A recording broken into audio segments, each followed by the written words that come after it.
নমস্কাৰ, আশা কৰোঁ চবে ভালে আছে।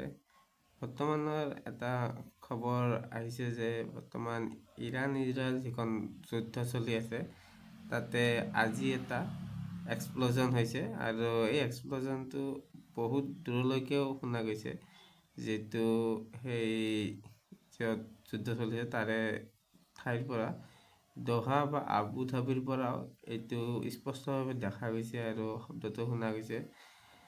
তাতে বহুতখিনি ইনজাৰ্ডো হৈছে বুলি খবৰ পোৱা গৈছে। চাওক এইখন যুদ্ধ কেনেকুৱা ভয়াৱহ হৈ আছে। আগলৈকে কি হয় এইটো গম পাম পিছত।